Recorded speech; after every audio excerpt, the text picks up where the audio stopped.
Ding-a-ling-a-ling. Oh, we can go to the racetrack! Fun! Oh, okay. Not yet, because I will instantly forget that I need to ask Ella about her relationship with Tiny Paul. Okay, Ella. Did you lie, or did the other dude misinterpret your relationship? Ray Carter tells me that you and Tiny Paul are close, I said. Is that true, Miss Smith? Smith squinted at me hotly, then let out a sigh. Okay, he's right, she blurted. I'm in love with Paul. That's no crime. It was obvious she'd wanted to hide the relationship. If the two of them ever broke it off, her career would be doomed. I empathized with her. The heart never plays fair.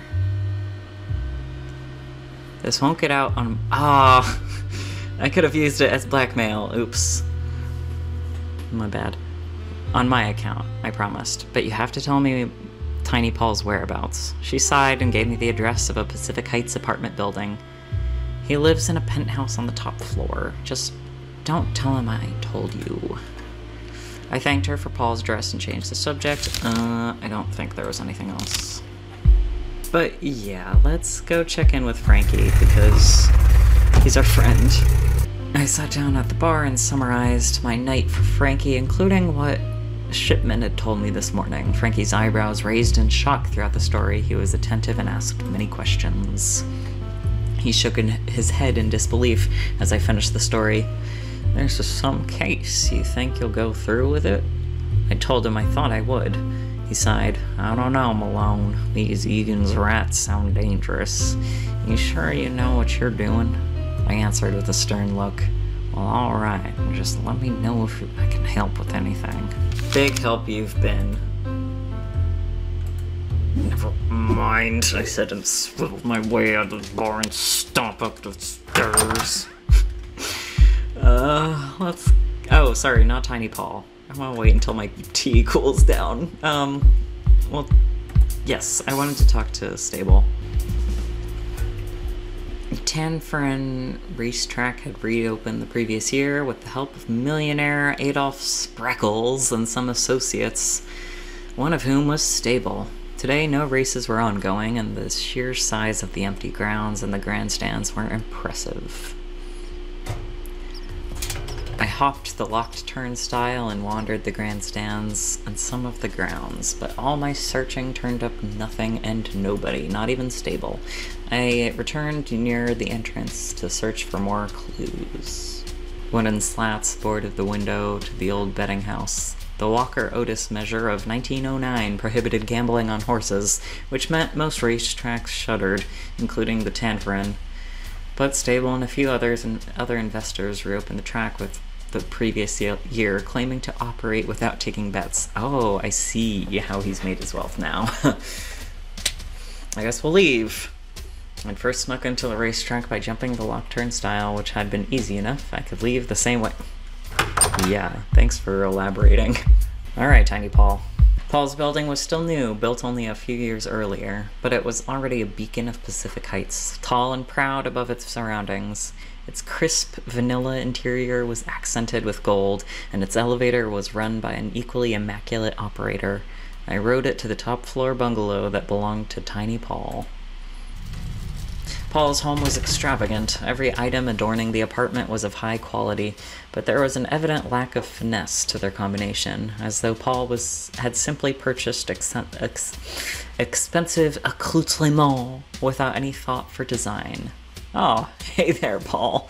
I'll be right with you. A hat hung from the rack nail to the back wall, as did an empty gun holster. A wrapped bouquet of flowers lay on the table. They were a vibrant yellow. They reminded me of flowers I'd seen earlier, but I couldn't place them at the moment. Fanny's flowers. The oil paintings that hung on the walls had no particular theme. One had roses, another showed a landscape, but each of their frames was ornately carved from a fine wood. The theme is, I like them, Malone. Thank you very much. Criticize this man's taste. Tiny Paul was sprawled across his Chesterfield, smelling of rubbing alcohol. I said hello. It took a century, but his eyes eventually climbed to meet mine, and he slurred a greeting. I figured a drunk Tiny Paul could be more honest. I thought it was a good time to grill him. Why weren't you there? I went to the Tin Spoon and you weren't there, I said to Paul. So you decided to pester me here? He sighed. Flowers. I noticed the flowers on your ottoman, I said to him. A vibrant yellow, though I didn't peg you as a tulip kind of gal. Well, he hiccuped. You hardly got to know me. Who were they for, Paul? My mother, he said with finality. Tiny Paul didn't strike me as a man who would buy a dozen flowers for his mother. He wouldn't tell me who the flowers were for, but I let it go just then. I know a girl who likes flowers like the ones on your table, I said to him, called Green, but she likes yellow flowers. How do you figure that? I don't think he liked the way it figured. He stared at me, eyes... I saw the next line down and I was about to give him tiny eyes. Eyes ablaze. That told me all I needed. Tiny Paul was Fanny Green's admirer. What are you saying, Malone?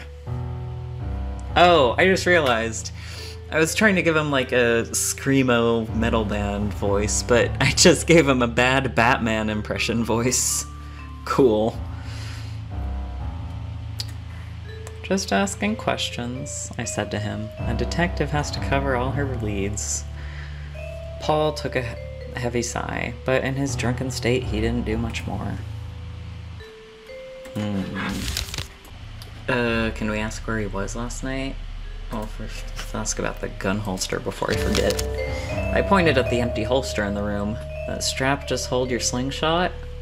Paul's breath carried more booze than a bootlegger's truck. Alright, Malone, he said with slurred words. I do carry a gun, but you're barking up the wrong tree. Lay off if you know what's good for you. You don't even know what my gun looks like. No, you're right.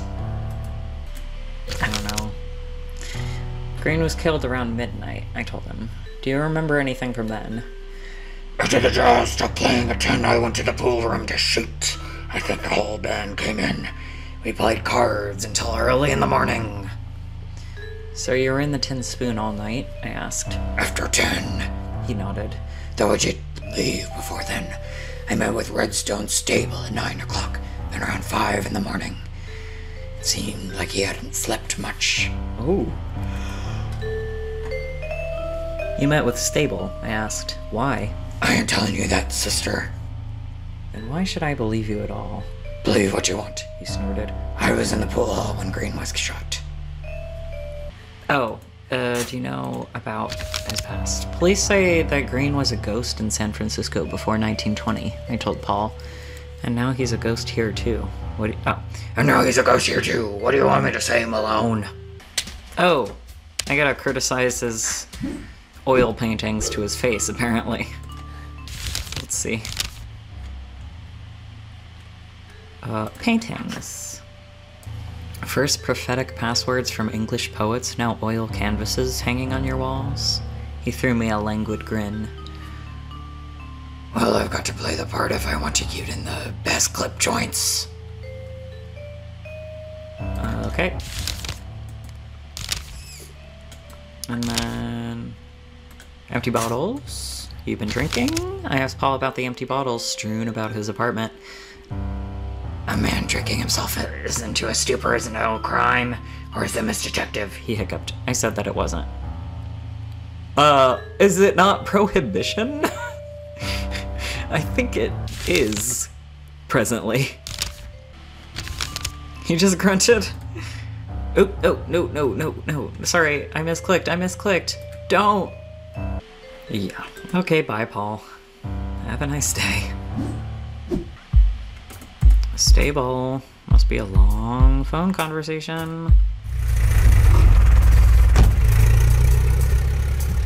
Boom, boom. You hear the latest about Shoeless Joe? He asked. Gave an interview in Milwaukee. Still says he's innocent. What a racket. Shoeless Joe Jackson Jackson was one of baseball's all-time greatest players, but in 1919 he was part of the White Sox team. Is that still a team? Is that the Red Sox and they changed their name? Oh, maybe I can ask Ella because she loves, maybe, Paul? Oh, gasp, the drama.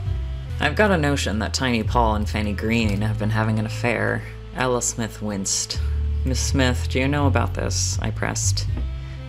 Yes, she said in a voice that was barely audible. That's why I can't allow anybody to discover what Paul and I have been doing. If word gets back to Fanny, she'll hang me out to dry. Oh, she'll have to. Please don't let any of this get farther, she concluded. Instantly going to tell Fanny about it. So about your flowers.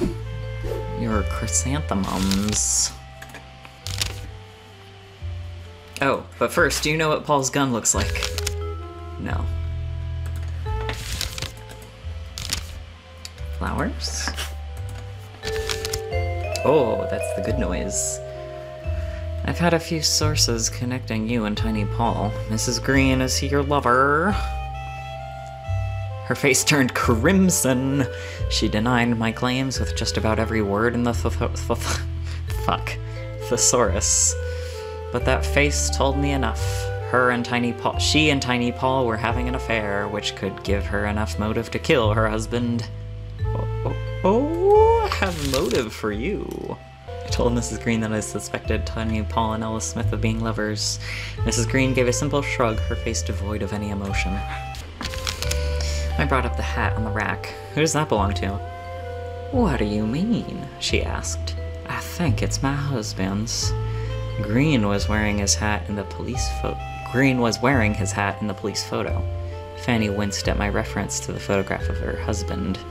He may have had more than one, she said. Ugh, so much scrolling. My middle finger is getting quite the workout. It's getting so powerful. Do you know anybody who had a gun that could kill Green? I asked. She looked at me, puzzled. I explained myself. Miss, I'm just a private detective looking into the matter. I need to follow up with everyone. She looked surprised when I said private detective, but she didn't comment on it further. She chuckled at my question. I don't know if you know this, but, well, this place is a type of gangster hideout. No one in the band has shooters, of course, but just about everybody else in the building is carrying something. So that's her, Ray, and Fanny that don't have guns. That was no help in narrowing my list of subjects. It was a little, but I guess they could have used someone else's gun. But I nodded my understanding. You don't carry a gun yourself? I asked. She shook her head. No, ma'am. No shooters in the band. She seemed adamant on that point. Haha, you were hiding. I removed the trash bin's lid to let my hands play with something while my thoughts had time to form. But peering in, I saw the biggest break in the case thus far. An automatic pistol, 45 caliber, was right on top of the pile. I reached in to get a closer look. A throat cleared behind me. I pocketed the weapon quickly, then turned around to Stable's smug grin. Have you come to watch the horses? He asked. Rumor says that running through fire will be the victor, though at times it can be dangerous to put stock in rumors. Where were you? Ray Carter told me something interesting, I put to him. He says you got a wire from somebody and rushed out, leaving him mid-trim. For the first time I saw Stable frown. Well, business and pleasure sometimes mix, Miss Malone. Yes, I was telephoned for a maintenance issue, but that's now all scored. Mid-trim, though! You could have finished up. His past is a lie! Did you know that Green is lying about his Oakland past? I asked Stable. Stable raised his eyebrows. Well, you are volunteering quite interesting information. I did not know that, but I thank you for it. I told him that Connor Green was found near the Tin Spoon, a coroner reporting his time of death around midnight. That is a late hour, Stable said. Miss Malone, I am always fast asleep in my bed at that time of the night. So nobody was there with you. No, I was alone here. In response to my raised eyebrow, he continued, I would never lie to you, Miss Malone. Of course, it would be just as difficult for you to disprove my story as it would be for me to prove it, and we live in a civilized nation that requires your proof, not mine. Objection! I have contradiction! Yes, finally! Stable might have had the opportunity to kill Green, but I'd have to first place him concretely. I assure you, he said, I was at home asleep at that time. Oh, no you were not. I know, because someone said you looked terrible, and that's not actually much to go off of, but you know. Tiny Paul tells me that you two met last night, I put to Stable, and then you met again early this morning. He says you looked ragged. Not much sleep then? Very well, Stable sighed. I do admit I spent yesterday searching for information on this case, and that perhaps the search bled into this morning. In my situation, would you not also look for clues against Green, a man who had accused you of blackmail? I must have beamed at him, armed now with the knowledge that Stable had no alibi the previous night.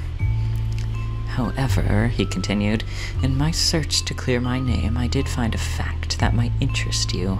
A fact that I had kept to myself, but if Paul wishes to lay claims at my feet, I might as well tell you. I looked at him quizzically. The tin spoon has a back exit. Patrons likely have no suspicion of it, but I am certain many of the staff know. They could enter and leave without anyone noticing. And how do you know this? I asked. Never mind how I came about the information. Just be thankful I am giving it to you. If you do not believe me, I encourage you to ask others about it. So Fanny no longer has an alibi. That was a peculiar development. I noted it and continued my questioning. Oh, if the staff know about it, then Ella and Ray being so certain that Fanny didn't leave is somewhat suspicious. What about the gun I just found on your property? In your trash? I found an automatic in your trash bin. This 45 is a gangster caliber. What are the chances it's the same one that killed Green? Stable frowned again. I was beginning to like his frowns. So it seems to me, I continued, that your boys found the murder weapon in the trash, then called you around to see what to do about it. Yes, he admitted. I was telephoned to look at the weapon. We were about to phone the police about it when I noticed you wandering the grounds. Why were you so interested in the Green case? And why is this gun here? He sighed. Do you remember, Miss Malone, that Connor Green had already attempted to frame me? Once I had learned of his death, I thought that whomever had killed him would also try to blame me. I invited Carter for a trim in exchange for information about the murder, and I told my associates to watch for anything suspicious at the racetrack. As soon as the gun was found, sorry, slip of the tongue there, as soon as the gun was found, they telephoned me and here we are. So you still want to admit to the murder? I pushed him. Think what you want, Miss Malone, but I had no reason to kill Connor Green, and if you think otherwise, you are just playing into the game set up by the real killer. That was the story Stable was sticking with. Alright, still, I was much farther along than I had been, and that gave me reason to smile. Alright, I'll leave you be. Alright, we have just... ooh, stretching. A little bit to end it on a note of interrogating this guy. In his own home. The gun in the trash, maybe? I described the gun I'd found, and how it matched the type gangsters were known to carry. And I don't see your gun around here, I ended. His jaw stiffened. I keep my gun in the holster, and when I'm not at home, that holster stays on my person or in my jacket. So where is it now, Paul? What if I told you that I lost it yesterday? How could you disprove that? I raised an eyebrow. A weak story, Paul. Weak or not, that's what I'm telling you. What are you going to do about it?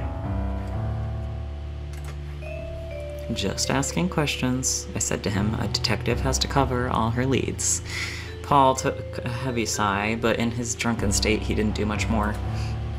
It could have been stolen. I guess, if he trusts Fanny because he's in love with her, she could have taken the opportunity to steal the gun, since she's in the band and doesn't have her own. I think, this. So you gave Green the dough? I asked. That's right. He supplied. We gave him the cash to get the supply going. And then he was going to run out on you. He nodded. So you knew the game. You did too? I replied, surprise evident in my voice. Early this morning, he slurred. Well, you need to know. Even inebriated, Tiny Paul knew not to give away his family secrets. It's enough to tell you this. Green was pulling the bait and switch. He wanted to take our money and get out of the city. He had no plan to sell any of that stuff.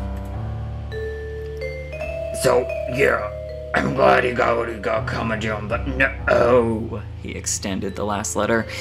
I'm not the one that plugged him. Okay. As much as Paul claimed not to be responsible, I wondered how much I could trust the word of a gangster. At least his drunken speech had given me a possible motive. Do I need to ask about this again? No.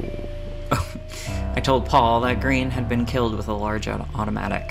He replied sardonically, What is our country coming to? So many people owning firearms. Tusk.